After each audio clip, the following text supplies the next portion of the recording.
ಓಂ ಶ್ರೀ ಗುರುಭ್ಯೋ ನಮಃ ಹರಿ ಓಂ. ಓಂ ನಮಃ ಸೂರ್ಯಃ ಪಿತಾಮಹೋ ವ್ಯಾಸಃ ವಸಿಷ್ಠೋ ತ್ರಿಪರಾಶರಃ ಕಶ್ಯಪೋ ನಾರದೋ ಗಾರ್ಗ್ಯಃ ಮರೀಚಿರ್ಮುನಿರಂಗಿರಾಃ ಲೋಮಶಃ ಪೌರುಷಶ್ಚೈವ ಚವನೋ ಭೃಗುಃ ಶವನಕೋಷ್ಠಾದಿಶಶ್ಚೇತಿ ಜ್ಯೋತಿಷ್ಶಾಸ್ತ್ರಪ್ರವರ್ತಕಾಃ. ನಮೋ ಋಷಿಭ್ಯಃ ನಮೋ ಮಹದ್ಭ್ಯಃ. ಪ್ರಿಯ ವೀಕ್ಷಕರೇ, ಭಗವಂತ ಶುಭವನ್ನು ಉಂಟು ಮಾಡಲಿ. ಆತ್ಮೀಯರೇ, ವಿಶೇಷವಾಗಿ ಮೇ ತಿಂಗಳಲ್ಲಿ ವೃಶ್ಚಿಕ ರಾಶಿಯವರಿಗೆ ಹೇಗಿದೆ ಮಾಸ ಭವಿಷ್ಯ ಎಂಬುದನ್ನು ತಿಳ್ಕೊಳ್ಳುವಂತಹ ಒಂದು ಪ್ರಯತ್ನ ಮಾಡೋಣ. ನಾವೇನು ಹೇಳುವಂಥದ್ದು ಇದು ಗೋಚಾರ ಫಲ ಅಂಥೇಳಿ. ನಿಮ್ಮ ಜಾತಕದ ಮೇಲೆ ದಶಾಭುಕ್ತಿಗಳ ಮೇಲೆ ವ್ಯತ್ಯಾಸವೂ ಕೂಡ ಬರಬಹುದು. ಹಾಗೆ ಈ ತಿಂಗಳಲ್ಲಿ ಏನಪ್ಪ ಹಬ್ಬ ಹರಿದಿನಗಳು ಮೇ ತಿಂಗಳಲ್ಲಿ ಎಂಬುದನ್ನು ಕೂಡ ಗಮನಿಸೋಣ. ನೋಡಿ, 1ನೇ ತಾರೀಕಿಗೆ ವಿಶೇಷವಾಗಿ ಹುಣ್ಣಿಮೆ ಇದೆ. ಹಾಗೆ 5ನೇ ತಾರೀಕಿಗೆ ಸಂಕಷ್ಟರ ಚತುರ್ಥಿ. ಹಾಗೆ 11ನೇ ತಾರೀಕಿಗೆ ಹನುಮತ್ ಜಯಂತಿ. 13ನೇ ತಾರೀಕಿಗೆ ಸರ್ವೇಶಾಂ ಏಕಾದಶಿ. 15ನೇ ತಾರೀಕಿಗೆ ಹರಿಪದ ಪುಣ್ಯಕಾಲ, ಅಂದರೆ ವೃಷಭ ಮಾಸ ಹೇಳುವಂಥದ್ದು ಆರಂಭ ಆಗುತ್ತೆ. 16ನೇ ತಾರೀಕಿಗೆ ಬಾದಾಮಿ ಅಮಾವಾಸ್ಯೆಯೂ ಕೂಡ ಇದೆ. 17ನೇ ತಾರೀಕಿಂದ ನೋಡಿ ಅಧಿಕ ಜ್ಯೇಷ್ಠ ಮಾಸ ಅಂಥೇಳಿ ಶುರುವಾಗುತ್ತೆ. ಅಧಿಕ ಜ್ಯೇಷ್ಠ ಮಾಸ ಅಂಥೇಳಿ 17ನೇ ತಾರೀಕು ಅನಂತರದಲ್ಲಿದೆ. ಹಾಗೆ 27ನೇ ತಾರೀಕು ಮತ್ತೆ ಏಕಾದಶಿ ಇದೆ. 28 ಪ್ರದೋಷ, 30ನೇ ತಾರೀಕು ಹುಣ್ಣಿಮೆ. ಹೀಗೆ ಹಬ್ಬ ಹರಿದಿನಗಳೇ ಇದೆ. ನೋಡಿ, ವಿಶಾಖ ನಕ್ಷತ್ರ 4ನೇ ಪಾದ. ಹಾಗೆ ಅನುರಾಧ ನಕ್ಷತ್ರ 1, 2, 3, 4ನೇ ಪಾದ. ಜ್ಯೇಷ್ಠ ನಕ್ಷತ್ರ 1, 2, 3, 4ನೇ ಪಾದ. ನೀವು ವಿಡಿಯೋ ಮುಗಿಯವರೆಗೂ ಕೂಡ ನೀವು ನೋಡ್ತಾ ಇರಿ. ನಕ್ಷತ್ರ ಪರಿಹಾರಗಳು ಏನು ಎಂಬುದನ್ನು ಕೂಡ ನಾವು ಗಮನಿಸುವಂತಹ ಒಂದು ಪ್ರಯತ್ನ ಮಾಡೋಣ. ನೋಡಿ, ಗ್ರಹಸ್ಥಿತಿ ಹೇಗಿದೆ ಅಂತಂದರೆ, ನಿಮ್ಮ ರಾಶಿಯಿಂದ ಚತುರ್ಥ ರಾಶಿಯಲ್ಲಿ ರಾಹು, ಪಂಚಮ ರಾಶಿಯಲ್ಲಿ ಶನೇಶ್ವರನು, ಷಷ್ಠ ರಾಶಿಯಲ್ಲಿ ಕುಜನು, ಸಪ್ತಮ ರಾಶಿಯಲ್ಲಿ ರವಿ ಬುಧರು, ಹಾಗೆ ಅಷ್ಟಮ ರಾಶಿಯಲ್ಲಿ ಗುರು ಶುಕ್ರರು, ದಶಮ ರಾಶಿಯಲ್ಲಿ ಕೇತು. ಹೀಗೆಲ್ಲ ಒಂದು ಗ್ರಹಸ್ಥಿತಿ ಇದೆ. ನಿಮಗೆ ಗ್ರಹಸ್ಥಿತಿ ನಿಮಗೆ ಸಪೋರ್ಟ್ ಆಗಿದೆಯಾ ಅಂತ ಹೇಳಿ ಕೇಳಲಿಕ್ಕೆ ಹೋದರೆ ಗ್ರಹಸ್ಥಿತಿ ಸ್ವಲ್ಪ ಕಷ್ಟವೇ. ಯಾಕಂದರೆ ಪಂಚಮ ಶನಿ, ಅಷ್ಟಮದಲ್ಲಿ ಗುರು ಶುಕ್ರರು, ಹೀಗೆಲ್ಲ ಇದೆ. ಹಾಗಾಗಿ ಈ ಸಮಯದಲ್ಲಿ ನಿಮಗೆ ಸಪೋರ್ಟ್ ಮಾಡುವಂಥದ್ದು ಎರಡೇ ಎರಡು. 1ನೇದಾಗಿ ನಿಮ್ಮ ದೃಢವಾದಂತಹ ಮನಸ್ಸು, ಅದರ ಜೊತೆಗೆ ಹಿಂದೆ ಮಾಡಿದಂಥ ಒಳ್ಳೆಯ ಕೆಲಸ ಕಾರ್ಯಗಳು, ಹಿಂದೆ ಮಾಡಿದಂತಹ ಪುಣ್ಯತಮವಾದಂಥ ಕೆಲಸಗಳು, ಮತ್ತು ಮನುಷ್ಯನಿಗೆ ಬೇಕಾದಂತಹ ಸಪೋರ್ಟ್ ಸಿಗುವಂಥ ಎಲ್ಲ ಕೆಲಸ ಕಾರ್ಯಗಳು ಕೂಡ ಈ ಒಂದು ಸಮಯದಲ್ಲಿ ನಿಮಗೆ ಉಪಕಾರ ಮಾಡ್ತದೆ. ಎಷ್ಟೋ ಸಲ ನಾವು ಯಾವತ್ತೋ ನೆಟ್ಟಂತಹ ತೆಂಗಿನ ಮರ ಯಾವತ್ತೋ ಫಲ ಕೊಡುತ್ತೆ, ಯಾವತ್ತೋ ನೆಟ್ಟಂತಹ ಯಾವುದೋ ತರಕಾರಿಗಳು ಯಾವಾಗೋ ಫಲ ಕೊಡುತ್ತೆ. ಇವತ್ತು ಮಾಡಿದ್ದು ಇವತ್ತೇ ನಮಗೆ ಸಂಪೂರ್ಣವಾಗಿ ಫಲ ಕೊಡೋದಿಲ್ಲ. ತಿನ್ನಂತಹ ಅನ್ನಾಹಾರಗಳೇ ರಕ್ತವಾಗಿ ಪರಿಣಾಮ ಆಗಲಿಕ್ಕೆ ಸಾಕಷ್ಟು ದಿವಸಗಳು ಬೇಕಾಗುತ್ತೆ. ಹಾಗಾಗಿ ಈ ಧಾರ್ಮಿಕವಾದಂತಹ ನಮಸ್ಕಾರಗಳು, ಪೂಜೆ ಪುನಸ್ಕಾರಗಳು ಅಥವಾ ಜಪಾನುಷ್ಠಾನಗಳು ಎಲ್ಲವೂ ಕೂಡ ನಮಗೆ ಫಲಕಾರಿ ಆಗಬೇಕು ಅಂತಂದರೆ ಬಹಳಷ್ಟು ಸಮಯ ಹಿಡ್ಕೊಳ್ತದೆ. ಒಟ್ಟಿನಲ್ಲಿ ಈ ತಿಂಗಳಲ್ಲಿ ನಿಮಗೆ ಸಕಲ ಗ್ರಹಬಲನೀನೇ ಸರಸಿಜಾಕ್ಷ ವಿಷ್ಣುವಿನ ನಾಮಸ್ಮರಣೆ ಅಥವಾ ಭಗವಂತನ ವಿಷ್ಣುವಿನ ಪ್ರಾರ್ಥನೆಯನ್ನು ಮಾಡುವಂಥದ್ದನ್ನು ಮರೆಯದೇ ಇದ್ದ ಹಾಗೆ ನಾವು ಪ್ರಾರ್ಥನೆ ಮಾಡ್ತಾ, ಕಲ್ಯಾಣಾದ್ಭುತ ಗಾತ್ರಾಯ ಕಾಮಿತಾರ್ಥ ಪ್ರದಾಯಿನೇ ಶ್ರೀಮದ್ ವೆಂಕಟನಾಥಾಯ ಶ್ರೀನಿವಾಸಾಯ ತೇ ನಮಃ. ಯಾಕಂದರೆ ಸಪ್ತಮ ರಾಶಿಯಲ್ಲಿರುವಂಥ ಬುಧ ಮತ್ತು ರವಿ 2 ಗ್ರಹಗಳು ಕೂಡ ರಾಶಿ ನೋಡಲ್ಪಟ್ಟಿದ್ದಾರೆ. ಹಾಗಾಗಿ ಈ 2 ಗ್ರಹಗಳು ನಿಮಗೇನಾದರೂ ಸಪೋರ್ಟನ್ನು ಪೂರಕವಾಗಿ ಕೊಡಬಹುದು ಎಂಬುದನ್ನು ಕೂಡ ನಾವು ಗಮನಿಸಬಹುದು. ಏನಪ್ಪ ಅಂತಂದರೆ, ಗೌರ್ಮೆಂಟಿನ ಕೆಲಸ ಕಾರ್ಯದಲ್ಲಿರುವಂಥ ವ್ಯಕ್ತಿಗಳು ಹೆಚ್ಚಿನದಾದಂಥ ಲಾಭಾಂಶಗಳು, ಶುಭವಾದಂಥ ಅವಕಾಶಗಳು ಕೂಡ ನೀಡುವಂತಹ ಗ್ರಹ ರವಿಯು ಆತ್ಮಕಾರಕ. ಹಾಗಾಗಿ ಹೇಳಿದೆ, ನಿಮ್ಮ ಮನಸ್ಸು ಧೈರ್ಯವಾಗಿ ಎಷ್ಟಾಗುತ್ತೋ ಅಷ್ಟು ಧೈರ್ಯವಾಗಿ ಇಟ್ಕೊಂಡಿರಬೇಕು. ಏನೋ ಒಂದು ಸಲ ನಮಗೆ ಸಮಸ್ಯೆ ಆಯಿತು, ಕೆಲಸ ಆಗಲಿಲ್ಲ ಅಥವಾ ಏನೋ ಚಿಂತೆ ಆಯಿತು ಅಂತಂದರೆ, ಇಲ್ಲಪ್ಪ ಇದು ನಾಳೆಗಾಗತ್ತೆ ಅಥವಾ ನಾಡಿದ್ದಾಗತ್ತೆ, ನಾನು ಈ ಕೆಲಸದಿಂದ ಖಂಡಿತವಾಗಿ ಮುಂದೆ ಅನುಕೂಲತೆಗಳನ್ನು ಪಡೆಯುತ್ತೇನೆ ಹೇಳುವಂತಹ ಆ ಛಲ, ಆ ಹಠ ಸದಾಕಾಲ ನಿಮಗಿರಬೇಕು. ಅದಿಲ್ಲ ಅಂತಾದರೆ ಮತ್ತೆ ಮನಸ್ಸಿಗೇನೋ ಖಿನ್ನತೆ, ಏನೋ ಚಿಂತೆ, ಏನು ಮಾಡಲಪ್ಪ ಹೇಳುವಂತಹ ದ್ವಂದ್ವ ಸ್ವಭಾವಗಳಾಗ್ತಾ ಬರುತ್ತೆ. ಹಾಗಾಗಿ ಈ ದ್ವಂದ್ವ ಸ್ವಭಾವಗಳು ಪುನಃ ಹೊಡಿತಾ ಇರ್ತದೆ. ಹಾಗಾಗಿ ನಾವೇನು ಸಾಧ್ಯ ಆದರೂ ಕೂಡ ಭಗವಂತನ ಭಾರ ಇಟ್ಕೊಂಡು ಮುಂದೆ ಹೋಗ್ತಾ ಇರುವಂಥ ಪ್ರಯತ್ನ ಮಾಡಬೇಕು. 1ನೇದಾಗಿ ಗೌರ್ಮೆಂಟಿನ ಕೆಲಸ ಕಾರ್ಯದಲ್ಲಿ ಅಭಿವೃದ್ಧಿ ಆಗುವಂಥದ್ದು, ರಾಜಕೀಯ ವ್ಯಕ್ತಿಗಳು ಹೆಚ್ಚಿನದಾದಂಥ ಹೆಸರು, ಕೀರ್ತಿ, ಲಾಭಗಳು ಕೂಡ ಬರುತ್ತೆ. ಮತ್ತು ನಿಮ್ಮ ಆತ್ಮಸ್ಥೈರ್ಯ ಜಾಸ್ತಿ ಆಗುತ್ತೆ. ಬುಧನಿಂದ ಶೈಕ್ಷಣಿಕ ಕ್ಷೇತ್ರದಲ್ಲಿ ಕೆಲಸ ಯಾರ್ಯಾರು ಮಾಡ್ತಾ ಇದ್ದೀರೋ ಅಂಥವ್ರಿಗೂ ಕೂಡ ಹೆಚ್ಚಿನದಾದಂಥ ಲಾಭಾಂಶ, ಒಳ್ಳೆ ರೀತಿಯಾದಂಥ ಸಮಾಧಾನ, ಮನಸ್ಸಿಗೂ ಕೂಡ ಏನೋ ಇಲ್ಲಪ್ಪ ಒಳ್ಳೆಯ ಕೆಲಸ ಕಾರ್ಯಗಳನ್ನು ಮಾಡ್ತಾ ಇದ್ದೇನೆ, ಎಲ್ಲೋ ಒಂದು ಸಮಾಧಾನ ಆಗ್ತಾ ಇದೆ, ಎಲ್ಲೋ ಒಂದು ನೆಮ್ಮದಿ ಸಿಗ್ತಾ ಇದೆ. ಎಲ್ಲ ಸಮಸ್ಯೆಗಳು 100 ಇತ್ತಪ್ಪ, ಅದೆಲ್ಲ ಸಮಸ್ಯೆಗಳೆಲ್ಲ ಪರಿಹಾರ ಆಗ್ತಾ ಇದೆ ಅಂಥೇಳಿ ಮನಸ್ಸಿಗೂ ಕೂಡ ಅನ್ನಿಸ್ತದೆ. ಇದು ಬಹಳ ಒಳ್ಳೆಯ ರೀತಿಯಾದಂಥ ಫಲ ಎಂಬುದನ್ನು ಕೂಡ ಹೇಳಬಹುದು. ಹಾಗೆ ಅಷ್ಟಮದಲ್ಲಿರುವಂಥ ಗುರು ಶುಕ್ರರು ನೋಡಿ, ವಸ್ತ್ರ ಆಭರಣಗಳನ್ನು ವ್ಯವಹಾರ ಮಾಡೋರು ಸ್ವಲ್ಪ ಜಾಗೃತಿಯಿಂದಿರಬೇಕು. ಏನೋ ಒಂದು ಸಣ್ಣ ಪುಟ್ಟ ಕಿರಿಕಿರಿ ಆಗುವಂಥ ಸಾಧ್ಯತೆಗಳು ಮತ್ತು ಕಳೆದು ಹೋಗುವಂಥ ಸಾಧ್ಯತೆಗಳು. ಎಷ್ಟೋ ವಸ್ತುಗಳು ನಾವು ಇಟ್ಟ ಹಾಗಿರೋದಿಲ್ಲ. ಇವತ್ತಿನ ಕಾಲ ಹೇಗೆ ಅಂತಂದರೆ ಎಲ್ಲ ರೀತಿಯಾದಂತಹ ಇಡೀ ಮನಸ್ಸು ಮೈ ಎಲ್ಲ ಕಣ್ಣಾಗಿ ಇರಬೇಕಂತೆ. ಎಷ್ಟೊತ್ತಿಗೆ ಏನು ಸಮಸ್ಯೆಗಳು ಬರುತ್ತೆ ಏನಾಗುತ್ತೆ ಗೊತ್ತಾಗೋದಿಲ್ಲ. ಹಾಗಾಗಿ ಗುರುವಿಂದ ಚಿಂತನೆ ಮಾಡುವಂಥದ್ದು. ಹೋಟೆಲ್ ಉದ್ಯಮಿಗಳು ಸ್ವಲ್ಪ ಜಾಗ್ರತೆಯಿಂದಿರಬೇಕು. ಹೋಟೆಲಿನ ಸಣ್ಣ ಪುಟ್ಟ ಸಮಸ್ಯೆಗಳಾಗುವಂಥದ್ದು. ನಿಮಗೆ ಗೊತ್ತಿದ್ದ ಹಾಗೆ ಸಿಲಿಂಡರಿನ ಬೆಲೆ ಮೇಲಕ್ಕೆ ಹೋಯಿತು, ಹಾಗೆ ಯುದ್ಧ ಮೊದಲಾಗಿರುವಂಥ ವ್ಯವಸ್ಥೆಗಳು, ಒಂದು ಕ್ಷಣ ಇದ್ದಂತಹ ವಾತಾವರಣ ಇನ್ನೊಂದು ಕ್ಷಣಕ್ಕಿರುವುದಿಲ್ಲ. ಹಾಗಾಗಿ ಜೀವನದಲ್ಲೆಲ್ಲ ಬದಲಾವಣೆ ಆಗ್ತಾ ಇರುತ್ತೆ. ಹಾಗಾಗಿ ಹೋಟೆಲ್ ಉದ್ಯಮ ಕ್ಷೇತ್ರದ ಅಷ್ಟಮದಲ್ಲಿ ಬೇರೆ ಇದ್ದಾನೆ ಗುರು. ಹಾಗಾಗಿ ಹೋಟೆಲಿನ ಉದ್ಯಮ ಕ್ಷೇತ್ರದಲ್ಲಿಗೆ ಸ್ವಲ್ಪ ಕಿರಿಕಿರಿ ಸಮಸ್ಯೆಗಳು ಬರುವಂಥದ್ದು.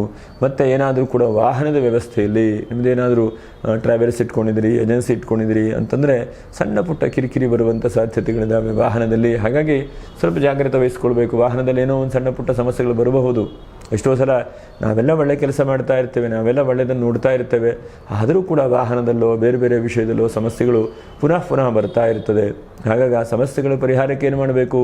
ನಾವು ಭಗವಂತನೇ ಮೊರೆ ಹೋಗಬೇಕು ಒಂದನೇದಾಗಿ.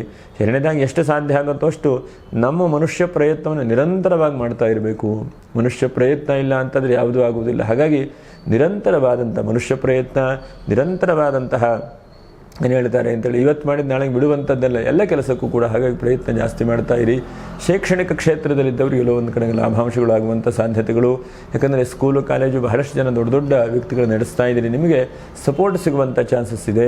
ರವಿ ಆದದ್ರಿಂದ ಬ್ಯಾಂಕಿನ ಸೌಲಭ್ಯಗಳು ಅಥವಾ ಬೇರೆ ಬೇರೆ ರೀತಿಯಾದಂಥ ಬಿಲ್ಡಿಂಗ್ ಅವಕಾಶಗಳಾಗುವಂಥದ್ದು. ಹೀಗೆ ಏನೋ ಜೀವನದಲ್ಲಿ ನೀವು ಸಾಧನೆ ಮಾಡಬೇಕು ಅಂದರೆ ಆ ಸಾಧನೆಗಳೆಲ್ಲ ಒಂದು ಕಡೆಗೆ ಉತ್ತಮವಾದಂತಹ ಮಟ್ಟಕ್ಕೆ ಉತ್ತಮವಾದಂತಹ ರೀತಿಯಲ್ಲಿ ಹೋಗುವಂಥ ಸಾಧ್ಯತೆಗಳಿದ್ದಾವೆ. ಹಾಗೆ ಬಹಳ ಮುಖ್ಯವಾಗಿ ಪ್ರಯಾಣ ಯೋಗವನ್ನು ಕೂಡ ಕಾಣಬಹುದು. ಎಷ್ಟೋ ಸಲ ಎಲ್ಲ ಚೆನ್ನಾಗಿರುತ್ತೆ, ಆದರೆ ಸರಿಯಾದಂತಹ ಸಮಾಧಾನ ಇರುವುದಿಲ್ಲ. ಹಾಗಾಗಿ ಅಂತಹ ಪ್ರಯಾಣ ಯೋಗವು ಕೂಡ ಸಿಗುವಂಥ ಚಾನ್ಸಸ್ ಇದೆ. ಇದು ಬಹಳ ಮುಖ್ಯವಾಗಿ ಆದಷ್ಟು ಧಾರ್ಮಿಕ ಕ್ಷೇತ್ರಗಳು ಭೇಟಿ ಮಾಡುವಂಥದ್ದು. ಎಲ್ಲ ಒಂದು 4 ಜನಕ್ಕೆ ನೀವೇ ಕಷ್ಟದಲ್ಲಿದ್ದೀರಿ, ಸಮಸ್ಯೆಯಲ್ಲಿ ಇದ್ದೀರಿ ಅಂತ ಅಂದ್ಕೊಂಡ್ರೂ ಕೂಡ ಯಾರೊಬ್ಬರೇ ನಿಮ್ಮ ಕೈಲಾದಂಥ ಸಹಾಯ ಸಹಕಾರ ಮಾಡುವಂಥ ಪ್ರಯತ್ನ. ಯಾಕಂದರೆ ನಾವು ಬರುವಾಗ ಹಣವನ್ನು ಎಷ್ಟು ಪ್ರೀತಿ ಮಾಡ್ತೇವೆಯೋ ಅಷ್ಟು ಇನ್ನೊಬ್ರಿಗೆ ಕೊಡುವಾಗ ಅದಕ್ಕಿಂತಲೂ ಜಾಸ್ತಿ ಪ್ರೀತಿಯಿಂದ ಕೊಡಬೇಕಂತೆ. ಕೆಲವು ಜನ ಏನಿರ್ತದೆ ಅಂತಂದರೆ ಅವ್ರಿಗೆ ಬರುವಾಗ ಭಾಳ ಖುಷಿ ಇರುತ್ತೆ, ದುಡ್ಡು ಯಾರಿಗಾರು ಕೊಡಬೇಕು ಅಂತಂದರೆ ಬಹಳ ದುಃಖ ಚಿಂತೆ ಆಗುತ್ತೆ. ಖಂಡಿತ ಹಾಗೆ ಮಾಡಬಾರ್ದು. ಇನ್ನೊಬ್ರಿಗೆ ಕೊಡುವಾಗ ಬಹಳ ಖುಷಿಯಿಂದ ಬಹಳ ಪ್ರೀತಿಯಿಂದ ಕೊಡಬೇಕು. ಯಾಕಂದರೆ ದುಡ್ಡು ಹೇಳುವಂಥದ್ದು ಎನರ್ಜಿ ಅಲ್ವಾ. ಆ ಎನರ್ಜಿ ನಮಗೆ ಒಳ್ಳೆಯದಾಗಬೇಕು ಅಂತಂದರೆ ನಾವು ಸದಾಕಾಲ ಜಾಗ್ರತೆಯಿಂದಿರಬೇಕು. ಹಣಕಾಸಿನ ವಿಷಯದಲ್ಲಿ ಲೆಕ್ಕಾಚಾರವನ್ನು ಇಟ್ಕೊಂಡಿರಬೇಕು. ಮತ್ತು ಖುಷಿ ಸಂತೋಷದಿಂದ ಇವತ್ತು 10 ರೂಪಾಯಿ ಬಂದರೂ ಸಂತೋಷ, 10 ರೂಪಾಯಿ ಹೋದರೂ ಕೂಡ ಅದಕ್ಕಿಂತನೂ ಕೂಡ ಸಂತೋಷ ಹೇಳುವಂಥ ಜೀವನ ಇಟ್ಕೊಂಡಿರಬೇಕು. ಯಾಕಂದರೆ ಎಷ್ಟೋ ಜನ ಇನ್ನೊಬ್ಬರಿಗೆ ಯಾರಿಗಾದರೂ ಕೊಡಬೇಕು ಅಂತಂದರೆ ಅವ್ರಿಗೆ ಕೊಡಬೇಕಾ, ನಾಳೆ ಕೊಟ್ಟರಾಯಿತು ಅಂತ ಅಂದ್ಕೊಳ್ತಾರೆ. ಆದರೆ ಕೊಡುವಂಥದ್ದನ್ನು ಕ್ಷಣದಲ್ಲೇ ಕೊಡಬೇಕು ನಾವು ಜೀವನದಲ್ಲಿ. ಆವಾಗ ಲೆಕ್ಕಾಚಾರವೂ ಸರಿ ಇರುತ್ತೆ. ಯಾಕಂದರೆ ನಮ್ಮ ಜೀವನವು ಕೂಡ ಬಹಳ ಉತ್ತಮವಾದಂಥ ಒಂದು ರೀತಿಯಲ್ಲಿ ಹೋಗುತ್ತೆ.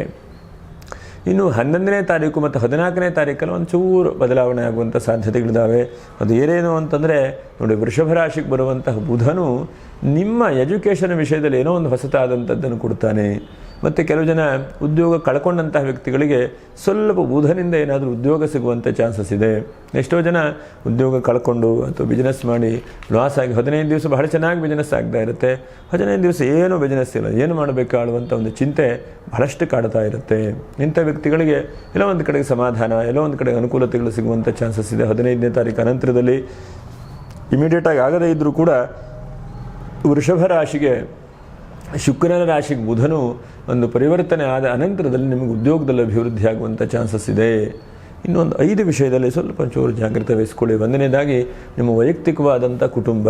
ಯಾಕಂದರೆ ಕುಟುಂಬದಲ್ಲಿ ಸಣ್ಣ ಪುಟ್ಟ ಹಾನಿಯಾಗುವಂಥ ಸಾಧ್ಯತೆಗಳಿರುತ್ತೆ. ಎಷ್ಟೋ ಸಲ ಚೆನ್ನಾಗಿರುತ್ತೆ, ಆದರೂ ಕೂಡ ಕುಟುಂಬದಲ್ಲಿ ಏನೋ ಮನಸ್ತಾಪಗಳು ಬೇಜಾರು ಬರ್ತಾ ಇರುತ್ತೆ. ಮತ್ತು ಕಾನೂನಿನ ವಿಷಯಗಳು ಏನಾದರೂ ಬಂದರೆ ಈ ವಿಷಯದಲ್ಲಿ ಹೆಚ್ಚು ಎಳೆಯುತ್ತಾ ಹೋಗ್ಲಿಕ್ಕೆ ಹೋಗಬೇಡಿ. 10 ರೂಪಾಯಿ ಹೋಗುತ್ತೋ ಬರುತ್ತೋ ಏನೋದರಿಂದ ಒಂದು ತೀರ್ಮಾನ ತೆಗೆದುಕೊಂಡ್ಬರುವಂಥ ಪ್ರಯತ್ನವನ್ನು ಮಾಡಿ. ಮೂರನೇದಾಗಿ ಏನಾದರೂ ಸ್ವಲ್ಪ ವಾಹನದ ವಿಷಯದಲ್ಲಿ ಸಣ್ಣ ನಾವು ಹೋಗ್ತಾ ಇರ್ತೇವೆ, ಯಾರೋ ಬಂದು ಒಬ್ಬರು ಟಚ್ ಮಾಡಿದ್ದಾರೆ, ಅವಾಗೇನಂತಂದರೆ ಕೆಲವೊಂದು ಸಲ ನಾವು ಎಳಿತಾ ಮುಂದೆ ಹೋದರೆ ಪೊಲೀಸ್ ಸ್ಟೇಷನ್ನು, ಕೋರ್ಟು, ಕಚೇರಿ, ಹೀಗೆ ನೂರಾರು ದಾರಿಗಳಿದ್ದಾವೆ. ಆದರೆ ಕೆಲವೊಂದಷ್ಟು ಸಣ್ಣ ಸಣ್ಣ ವಿಷಯಗಳಿದ್ದರೆ ಏನೂ ಮಾಡಲಿಕ್ಕಾಗೋದಿಲ್ಲ. ಅದಕ್ಕೆ ಸಮಯವನ್ನು ವ್ಯರ್ಥ ಮಾಡಲಿಕ್ಕೆ ಹೋಗಬೇಡಿ. ಆಯ್ತಪ್ಪ, ಅದಕ್ಕೇನೋ ಒಂದು ಸಣ್ಣ ಪರಿಹಾರಗಳು ಅಥವಾ ಏನೋ ಒಂಚೂರು ಹಿಂದೆ ಮುಂದೆ ಮಾಡಿಕೊಂಡು ಮುಂದಿನ ದಾರಿಗಳನ್ನು ನೋಡ್ತಾ ಹೋಗಿ. ಯಾಕಂದರೆ ಜೀವನದಲ್ಲಿ ಕೆಲವೊಂದು ಸಲ ನಾವು ತುಂಬ ಎಳಿತಾ ಹೋದರೆ, ತುಂಬ ಚಿಂತೆ ಮಾಡ್ತಾ ಹೋದರೆ ಅದು ಯಾವತ್ತೂ ಬಗೆಹರಿಯಲ್ಲ. ನಾವು ಕೆಲವೊಂದಷ್ಟಕ್ಕೆ ಅದನ್ನು ಬಿಡುವಂಥದ್ದು. ತ್ಯಾಗೇನೈಕ್ಯ ಅಮರ ತತ್ವಮಾನುಷು ಎಂಬುದಾಗಿ ವೇದಗಳಲ್ಲಿ ಹೇಳಿದ್ದಾರೆ. ಕೆಲವೊಂದಷ್ಟು ವಿಷಯಕ್ಕೆ ತ್ಯಾಗವನ್ನು ಮಾಡಿಬಿಡಬೇಕು. ಹೋಯ್ತು ಏನು ಮಾಡಲಿಕ್ಕಾಗಲ್ಲ, ನಮಗಷ್ಟೇ ಪ್ರಾಪ್ತಿ ಇದೆ ಹೇಳುವುದನ್ನು ಕೂಡ ಯೋಚನೆ ಮಾಡ್ತಾ ಹೋಗಬೇಕು. ಹಾಗೆ ಗೃಹಿಣಿಯರು ಸ್ವಲ್ಪ ಮನೆಯಲ್ಲಿ ಸ್ವಲ್ಪ ಜಾಗ್ರತೆ. ನೀರಿನ ವ್ಯವಸ್ಥೆ ಅಥವಾ ಬೆಂಕಿಯ ಸಣ್ಣ ಪುಟ್ಟ ಸಮಸ್ಯೆಗಳು ಹೀಗಾಗುವಂಥ ಸಾಧ್ಯತೆಗಳಿದೆ. ನೀರಿನ ವಿಷಯದಲ್ಲಿ ಒಂಚೂರು ಎಷ್ಟಾಗುತ್ತೋ ಅಷ್ಟು ಜಾಗ್ರತೆ ವಹಿಸ್ಕೊಳ್ಳುವಂಥ ಪ್ರಯತ್ನವನ್ನು ಮಾಡಿ. ಮತ್ತು ಒಂದು ಹಂತಕ್ಕೆ ಪ್ರಯಾಣ ಯೋಗ ಎಂಬುದನ್ನು ಕೂಡ ಹೇಳಿದೆ. ಎಷ್ಟಾದರೂ ಕೂಡ ಧಾರ್ಮಿಕ ಕ್ಷೇತ್ರಕ್ಕೆ ಹೋದಾಗ ಬೇರೆದಕ್ಕೆಲ್ಲ ನೀವು ಮಾಡ್ತೀರಿ. ಧಾರ್ಮಿಕ ಕ್ಷೇತ್ರದಲ್ಲಿ ದೇವರಲ್ಲಿ ಭಗವಂತನ ಅನನ್ಯವಾಗಿ ಶ್ರದ್ಧೆಯಿಂದ ಇಟ್ಕೊಂಡು ಮನುಷ್ಯ ಪ್ರಯತ್ನ ಮಾಡ್ತಾ ಇರಬೇಕು. ನಾವು ಪ್ರತಿ ವರ್ಷ ಏನು ನಮ್ಮ ಕೈಯಲ್ಲಿ ಸಾಧ್ಯವಾದರೂ ಮಾಡ್ತೇವೋ ಆ ಕೆಲಸ ಕಾರ್ಯಗಳನ್ನು ಮಾಡ್ತಾ ಇರಬೇಕು. ಕೆಲವೊಂದು ಸಲ ದುಡ್ಡಿದ್ದಾಗ ಬಹಳ ದೊಡ್ಡ ಪ್ರಮಾಣದಲ್ಲಿ ಏನೇನೋ ಮಾಡುವಂಥದ್ದು, ದುಡ್ಡಿದೆಲ್ಲ ಇದ್ದಾಗ ಏನೂ ಇಲ್ಲ, ನನ್ನ ಕೈಯಲ್ಲಿ ದುಡ್ಡೇ ಇಲ್ಲ, ಹೀಗೆ ಬಾರಿ ಕೊರಗುವುದು, ಚಿಂತೆ ಮಾಡುವಂಥದ್ದು ಪರಿಸ್ಥಿತಿ ಆಗುತ್ತೆ. ಹಾಗಾಗಿ ಅಂಥದ್ದನ್ನು ಮಾಡಲಿಕ್ಕೆ ಹೋಗಬೇಡಿ. ಏನು ಸಾಧ್ಯ ಆಗುತ್ತೋ ಅದನ್ನು ಪ್ರಾಮಾಣಿಕವಾದಂಥ ಪ್ರಯತ್ನಗಳನ್ನು ಮಾಡ್ತಾ ಬನ್ನಿ. ಅದರಿಂದ ಹೆಚ್ಚಿನದಾದಂಥ ಅವಕಾಶಗಳನ್ನು ಕೂಡ ಭಗವಂತ ನೀಡ್ತಾನೆ. ಒಂದು ಹಂತಕ್ಕೆ ಮನಸ್ಸನ್ನು ಬಹಳ ಧೈರ್ಯವಾಗಿ ಇಟ್ಕೊಂಡು ಬೆಳಗ್ಗೆ ಎದ್ದ ತಕ್ಷಣವೇ ಭಗವಂತನನ್ನು ಧ್ಯಾನ ಯೋಗವನ್ನು ಮಾಡಲಿಕ್ಕೆ ಮರಿಬೇಡಿ. ಮತ್ತು ಪ್ರತಿನಿತ್ಯವೂ ಕೂಡ ಈ ತಿಂಗಳಲ್ಲಿ ಬೆಳಗ್ಗೆ ಎದ್ದ ತಕ್ಷಣವೇ ಒಂದು ನಿಮ್ಮ ಏನು ಮಂತ್ರ ಶ್ಲೋಕಗಳು ಬರುತ್ತೋ, ಯಾವ್ಯಾವ ಶ್ಲೋಕಗಳು ಬರುತ್ತೋ ಆ ಶ್ಲೋಕವನ್ನು ನಿರಂತರವಾಗಿ ಪಠನೆ ಮಾಡುವಂಥದ್ದು. ಉದಾಹರಣೆಗೆ ಕಾರ್ಯಸಿದ್ಧಿ ಹನುಮಂತರ ಮಂತ್ರ ಬಂದರೆ ಆ ಕಾರ್ಯಸಿದ್ಧಿ ಹನುಮಂತರ ಮಂತ್ರವನ್ನು ಪ್ರತಿನಿತ್ಯವೂ ಕೂಡ 108 ಬಾರಿ ಪಠನೆ ಮಾಡ್ತೇನೆ, ಪ್ರತಿ ದಿವಸವೂ ಕೂಡ ಮಾಡ್ತೇನೆ ಹೇಳುವಂಥ ಒಂದು ಪ್ಲ್ಯಾನ್ ಮಾಡಿಕೊಳ್ಳಿ. ಬೇರೆ ಎಲ್ಲದಕ್ಕೂ ಕೂಡ ಸಮಯವನ್ನು ಮೀಸಲಾಗಿ ಇಡ್ತೀರಿ. ನಮಗೆ ಅತೀಂದ್ರಿಯವಾದಂಥ ಶಕ್ತಿ ಕೊಡುವಂಥ ಭಗವಂತನ ಮೇಲೆ ದೃಢವಾದಂಥ ನಂಬಿಕೆ ಇಟ್ಕೊಂಡು ಪ್ರಯತ್ನ ಮಾಡಬೇಕು. ಆ ನಂಬಿಕೆ ಇಲ್ಲ, ಪ್ರಯತ್ನ ಇಲ್ಲ ಅಂತಂದರೆ ಯಾವುದೂ ಕೂಡ ಸಫಲವಾಗುವುದಿಲ್ಲ. ಹಾಗಾಗಿ ನಾವು ದೃಢವಾದಂಥ ಸಂಕಲ್ಪ, ದೃಢವಾದಂಥ ಮನಸ್ಸು, ದೃಢವಾದಂಥ ಸಂಕಲ್ಪ ಇಟ್ಕೊಂಡು ಪ್ರಯತ್ನ ಮಾಡಿದ್ರೆ ಭಗವಂತನು ಅನುಗ್ರಹಿಸ್ತಾನೆ. ಒಟ್ಟಿನಲ್ಲಿ ಈ ತಿಂಗಳಲ್ಲಿ 2 ದಿವಸ ಬಹಳ ಚೆನ್ನಾಗಿದೆ. 7ನೇ ತಾರೀಕು ಬಹಳ ಪ್ರಶಸ್ತವಾಗಿದೆ. ಹಾಗೆ 13ನೇ ತಾರೀಕು ಕೂಡ ಪ್ರಶಸ್ತವಾಗಿದೆ. ಏನಾದರೂ ಪೂಜೆ ಪುನಸ್ಕಾರಗಳನ್ನು ಏನಾದರೂ ಮಾಡ್ಕೊಳ್ಬೇಕು ಅಂಥೇಳಿ ಪ್ರಯತ್ನ ಮಾಡ್ಕೊಳ್ಳಿ, ಅದರಿಂದ ಬಹಳ ಶುಭವಾಗ್ತದೆ. ನಕ್ಷತ್ರ ಪರಿಹಾರಗಳೇನು ನೋಡಿ, ವಿಶಾಖ ನಕ್ಷತ್ರ 4ನೇ ಪಾದ. ಎಷ್ಟು ಸಾಧ್ಯ ಆಗುತ್ತೋ ಅಷ್ಟು ನೀವು ಶ್ರೀರಾಮ ಜಯ ರಾಮ ಜಯ ಜಯ ರಾಮ, ರಾಮನಾಮ ಸ್ಮರಣೆ ಬಹಳ ಒಳ್ಳೆಯದು. ಅದರಿಂದ ಅದನ್ನು ಮಾಡ್ಕೊಳ್ಳಿ. ನೀವು ಅನುರಾಧ ನಕ್ಷತ್ರದವರು ಒಂದಷ್ಟು ಪ್ರಯಾಣ ಅಂತ ಹೇಳಿದೆ. ನೀವು ಪ್ರಯಾಣ ಮಾಡ್ತಾ ಇರುವಾಗ ನಿಮ್ಮ ಮನಸ್ಸಿಗೆ ಅನಿಸುತ್ತೆ ಇವರು ಕಷ್ಟದಿಂದಿರಬಹುದು, ಅಥವಾ ಇವರ ಸಮಸ್ಯೆ ಇರಬಹುದು, ಅಥವಾ ನಾವು ಯಾವುದಾದ್ರೂ ಒಂದು ಕ್ಷೇತ್ರಕ್ಕೆ ಹೋದ್ರಲ್ಲಿ ಏನು ನಮ್ಮ ಕೈಯಿಂದ ಏನು ಮಾಡಲಿಕ್ಕೆ ಸಾಧ್ಯ ಆಗಬಹುದು ಎಂಬುದನ್ನು ಕೇಳಿಕೊಂಡು ಅದಕ್ಕೆ ಸಹಾಯ ಮಾಡುವಂಥ ಪ್ರಯತ್ನವನ್ನು ಮಾಡಿ. ಯಾಕಂದರೆ ಎಷ್ಟೋ ಸಲ ನಾವು ಪ್ರತ್ಯಕ್ಷವಾಗಿ ನೋಡಿದಾಗ ನಾವು ಮಾತ್ರ ಗೊತ್ತಾಗುತ್ತೆ, ಬಿಟ್ಟರೆ ಇನ್ನೊಬ್ಬರು ಹೇಳಿದರೆ ನಮಗೆ ಅದು ಅರಿವು ಬರಲಿಕ್ಕಿಲ್ಲ. ಹಾಗಾಗಿ ಪ್ರತ್ಯಕ್ಷವಾಗಿ ನೋಡುವಂತಹ ಒಂದು ಪ್ರಯತ್ನವನ್ನು ಮಾಡಿ, ಅದರಿಂದ ಬಹಳ ಶುಭವಾಗ್ತದೆ ಎಂಬುದನ್ನು ಕೂಡ ಹೇಳಬಹುದು. ಇನ್ನು ಅನುರಾಧ ನಕ್ಷತ್ರ ಆಯಿತು. ಇನ್ನು ಜ್ಯೇಷ್ಠ ನಕ್ಷತ್ರ. ಜ್ಯೇಷ್ಠ ನಕ್ಷತ್ರದವರು ನೋಡಿ, ಈಗ ಬೇರೆ ಅಧಿಕ ಜ್ಯೇಷ್ಠ ಮಾಸ ಅಂತೇಳಿ ಶುರುವಾಗಿದೆ. ಹಾಗಾಗಿ ಈ ಜ್ಯೇಷ್ಠ ನಕ್ಷತ್ರಕ್ಕೆ ಸಾಮಾನ್ಯವಾಗಿ ಹುಣ್ಣಿಮೆ ಬಂದರೆ ಜ್ಯೇಷ್ಠ ಮಾಸ ಎಂಬುದನ್ನು ಕೂಡ ಹೇಳ್ತೇವೆ. ಆದರೆ ಜ್ಯೇಷ್ಠ ನಕ್ಷತ್ರಕ್ಕೆ ಹುಣ್ಣಿಮೆ ಸಾಯಂಕಾಲದಲ್ಲಿದೆ, ಬೆಳಿಗ್ಗೆ ಇಲ್ಲ. ಇರಲಿ, ಒಟ್ಟಿನಲ್ಲಿ ಅಧಿಕ ಜ್ಯೇಷ್ಠ ಮಾಸ ಬಂದಿದೆ. ಹಾಗಾಗಿ ಇನ್ನೊಂದು ಕಡೆಗೆ ತ್ರಿಜ್ಯೇಷ್ಠಂ ವರ್ಜಯೇತ್ ಅಂತಲೂ ಕೂಡ ಸೂತ್ರಗಳಲ್ಲಿ ಹೇಳ್ತಾರೆ. 3 ಜ್ಯೇಷ್ಠವನ್ನು ಬಿಡಬೇಕು ಹೇಳುವಂಥದ್ದು. ಜ್ಯೇಷ್ಠ ಮಾಸ, ಜ್ಯೇಷ್ಠ ಪುತ್ರ, ಜ್ಯೇಷ್ಠ ನಕ್ಷತ್ರ ಇವುಗಳನ್ನೆಲ್ಲ ವಿವಾಹಕ್ಕೆ ತ್ಯಾಜ್ಯ ಎಂಬುದನ್ನು ಕೂಡ ಹೇಳಿದ್ದಾರೆ. ಹಾಗಾಗಿ ಇರಲಿ, ಅದು ಬೇರೆ ವಿಷಯ. ಆದರೂ ಕೂಡ ನೀವು ಜ್ಯೇಷ್ಠ ನಕ್ಷತ್ರದವರು ನೋಡಿ 17ನೇ ತಾರೀಕಿಂದ ಅಧಿಕ ಮಾಸ ಹೇಳುವಂಥ ಶುರುವಾಗುತ್ತೆ. 17ನೇ ತಾರೀಕಿಂದ ನಿಮ್ಮ ಕೈಯಲ್ಲಿ ಏನಾಗುತ್ತೋ ಅಂತಹ ಒಂದು ಯಾವುದಾದ್ರೂ ಒಂದು ವ್ರತವನ್ನು ಅಥವಾ ನಿಯಮವನ್ನು ಅಥವಾ ಮನಸ್ಸಿಗೆ ದೃಢವಾದಂಥ ಸಂಕಲ್ಪ ಬರುವಂಥ ಅವಕಾಶಗಳನ್ನ ಇಟ್ಕೊಳ್ಳಿ.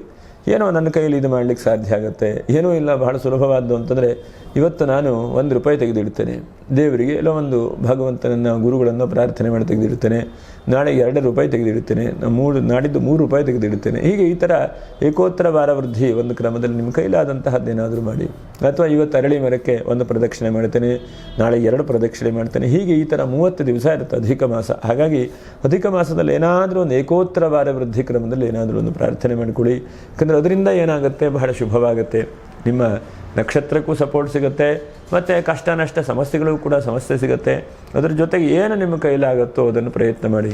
ಅಥವಾ ಪ್ರತಿನಿತ್ಯವೂ ಕೂಡ ಇವತ್ತೊಂದು 108 ಮಾಡ್ತೇನೆ, ನಾಳೆಗೆ 208 ಮಾಡ್ತೇನೆ. ಹೀಗೆ ಏಕೋತ್ತರ ವಾರ ವೃದ್ಧಿ ಏನು ಮಾಡ್ತೀರಲ್ವ ಅದಕ್ಕಿಂತ ಜಾಸ್ತಿಯಾಗಿ ಮಾಡ್ತಾ ಹೋಗಬೇಕು, ಕಡಿಮೆ ಆಗಬಾರ್ದು. ಇವತ್ತು ಮಾಡಿದ್ದು ನಾಳೆ ನಿಲ್ಲಿಸಬಾರ್ದು. ಮತ್ತು ಅದನ್ನು ನೋಡ್ಕೊಳ್ಳಿ. ಒಂದು ದಿವಸ ಮಾಡೋದು 4 ದಿವಸ ಬಿಡುವಂಥದ್ದು ಬೇಡ. ಹಾಗಾಗಿ ಅಧಿಕ ಮಾಸ ಮುಗಿಯುವವರೆಗೂ ಕೂಡ ಜ್ಯೇಷ್ಠ ನಕ್ಷತ್ರದ ಒಂದು ಪರಿಹಾರಗಳನ್ನು ಮಾಡ್ತಾ ಇರಿ. ಭಾಳ ಶುಭವಾಗಲಿ, ಮಂಗಲವಾಗಲಿ. ಯಾರು ಲೈಕ್ ಮಾಡಿಲ್ಲ ಅಂತವ್ರು ಲೈಕ್ ಮಾಡಿ, ಸಬ್ಸ್ಕ್ರೈಬ್ ಮಾಡಿ ಅಂತ ಹೇಳ್ತಾ ಮುಂದಿನ ವಿಡಿಯೋದಲ್ಲಿ ಮತ್ತೆ ಭೇಟಿ ಮಾಡೋಣ. ನಮಸ್ಕಾರ. ಲೋಕ ಸಮಸ್ತ ಸುಖಿನೋ ಭವಂತು. ನಮಸ್ಕಾರ.